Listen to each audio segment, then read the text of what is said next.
Most people believe they are intelligent. Most people are wrong. The real problem is not ignorance. The real problem is false intelligence, the kind that makes people feel smart while keeping them powerless, manipulated, and predictable. Today, I will show you the 7 levels of intelligence that secretly govern human hierarchy, and by the end of this video, you will know exactly where you stand and how far you still have to climb. Listen carefully, because this is where most people lose the game before they even realize they are playing one. From the moment you enter school, you are handed a definition of intelligence that quietly imprisons you. They tell you intelligence is memory, intelligence is obedience, intelligence is the ability to repeat what authority approved yesterday. And you believe it. You chase grades, certificates, compliments, applause, while never once being taught the only form of intelligence that matters in the real world, the ability to control yourself, your environment, and your future. Look around you. The world is not ruled by the smartest test takers. It is ruled by those who understand human behavior, timing, leverage, and power. Schools do not teach these things because institutions are not designed to create leaders. They are designed to create stable workers, predictable citizens, manageable populations. The system does not reward those who see too clearly. It rewards those who comply smoothly. And this is the great illusion. People walk through life believing they are intelligent simply because they were told so. Meanwhile, they are emotionally reactive, financially fragile, socially dependent, and psychologically exposed. That is not intelligence, that is conditioning. True intelligence begins the moment you stop confusing information with understanding. Information is what you collect. Intelligence is how you use it. A person can memorize 1,000 facts and still be controlled by fear, addiction, ego, and the opinions of others. That person is not intelligent. That person is loaded with data and empty of direction. Machiavelli understood this centuries ago. He knew that knowledge without strategy is noise, and strategy without self-control is suicide. He observed that the masses can be taught, but only the disciplined can rule. Intelligence is not what you know. It is what you can do when pressure arrives, when emotions rise, when consequences are real and immediate. Ask yourself how you respond when you are insulted, ignored, rejected, or disrespected. Do you react? Do you chase validation? Do you lose focus? Then no matter how many books you have read, your intelligence is still in its infancy. Emotional mastery is the first gate. Without it, everything else collapses. The world does not collapse people with lack of information. It collapses them with bad decisions made under emotional pressure. That is why real intelligence is built in silence, in restraint, in observation. It grows when you stop speaking and start watching, when you stop explaining and start understanding, when you stop trying to appear intelligent and start becoming effective. School never taught you this. Society rarely rewards this, but history obeys it. Every empire, every corporation, every movement was shaped by a small group of individuals who understood something the masses never do. People are not controlled by logic, they are controlled by perception, emotion, and incentive. To be intelligent is to navigate this invisible battlefield without being wounded by it. This is why highly educated people often remain poor, anxious, and powerless, while those who mastered human dynamics quietly accumulate influence. One learned formulas, the other learned people. One memorized rules, the other learned how rules are bent. Real intelligence is the ability to detach from your own ego and study yourself as a system. Why do you crave approval? Why do you fear disapproval? Why do you hesitate when opportunity appears? These are not personality traits. These are weaknesses in your internal command structure. Until you master yourself, you are governed by impulses, and impulses are the easiest form of control. The intelligent person builds a private code of conduct that does not depend on moods, trends, or praise. They act according to strategy, not emotion. They plan in years while others react in minutes. This is what separates the powerful from the populated. And the tragedy is that most people will never discover this because they are too busy proving how smart they are instead of becoming dangerous with their mind. They debate online, collect opinions, chase arguments, consume endless information, but never develop the one weapon that makes intelligence lethal: disciplined application. If you want to rise above the herd, you must unlearn the definition of intelligence you were given. You must replace it with a harder, colder, more demanding version. One that forces you to study power, behavior, silence, patience, timing, and control.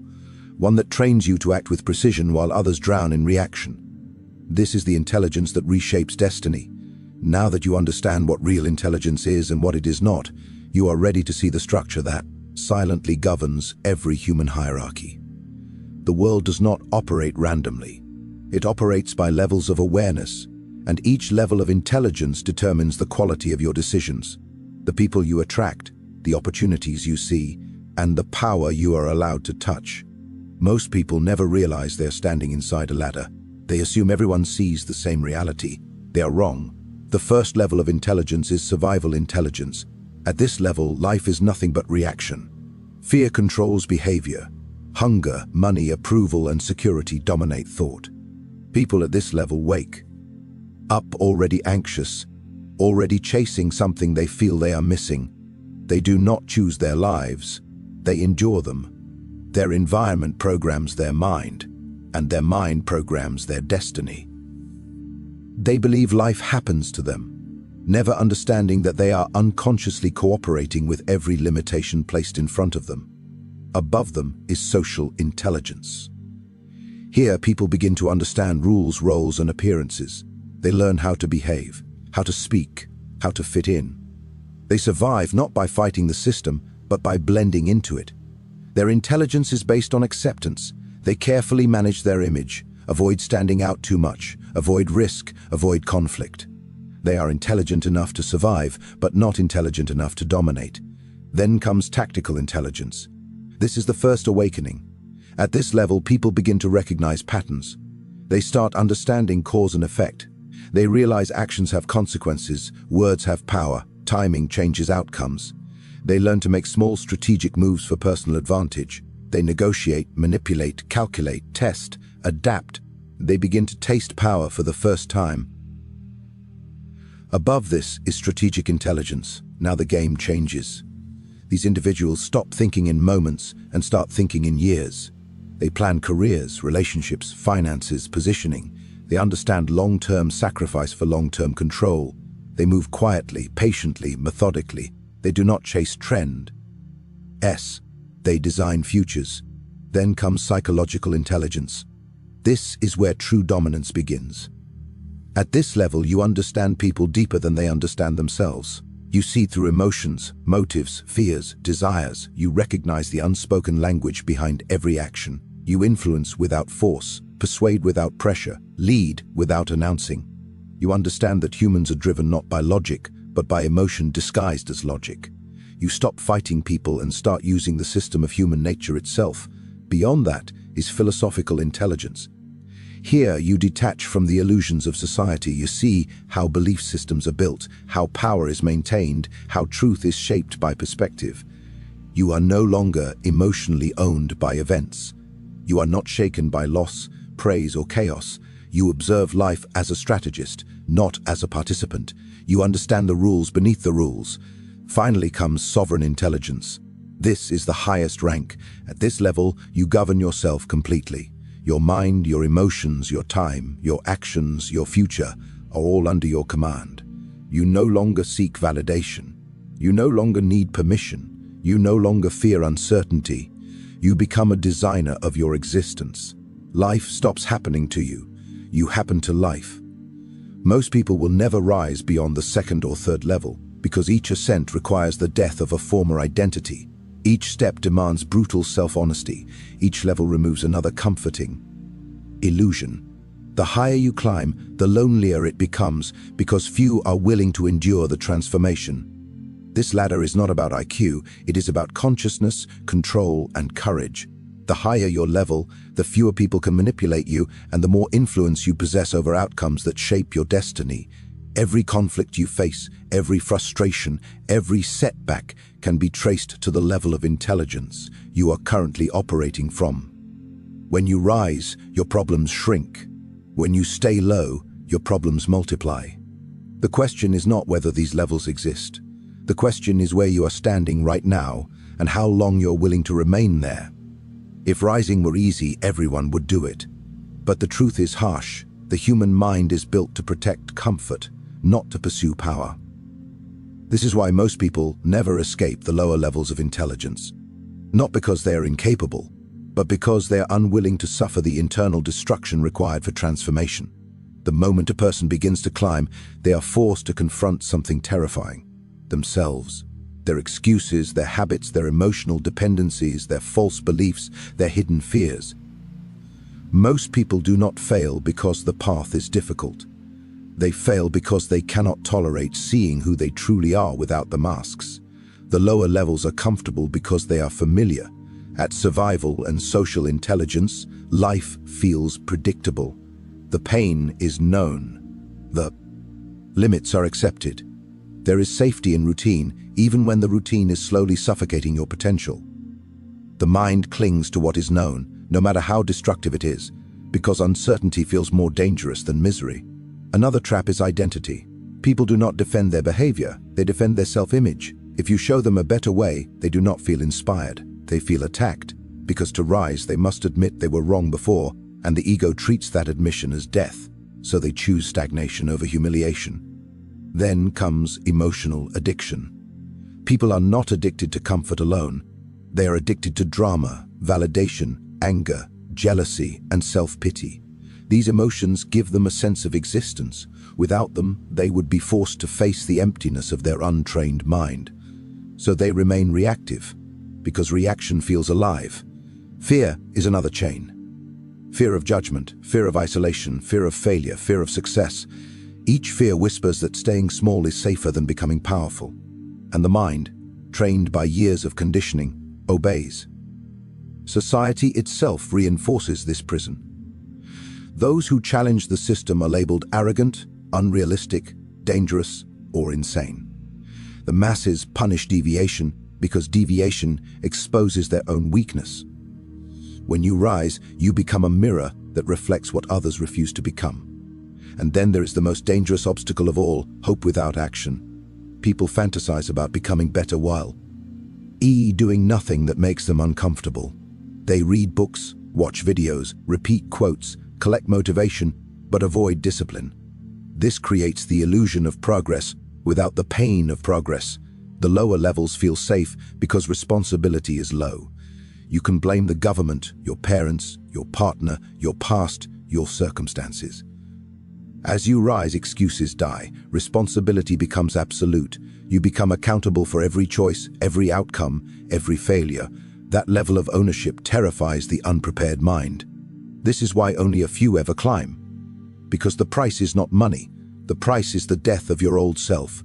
Your friendships may change. Your environment may reject you. Your former comforts will collapse. You will outgrow conversations. You will outgrow habits. You will outgrow your own reflection. And most people would rather live comfortably imprisoned than freely alone. They choose the known cage over the unknown sky. Every day they delay growth. The lower levels tighten their grip. Habits harden. Beliefs solidify. Fear strengthens. Time shrinks. Until one day they look back and realize they lived inside the same small mind their entire life. Rising is painful because it requires war with your own psychology. You must betray your weaknesses before they betray your future.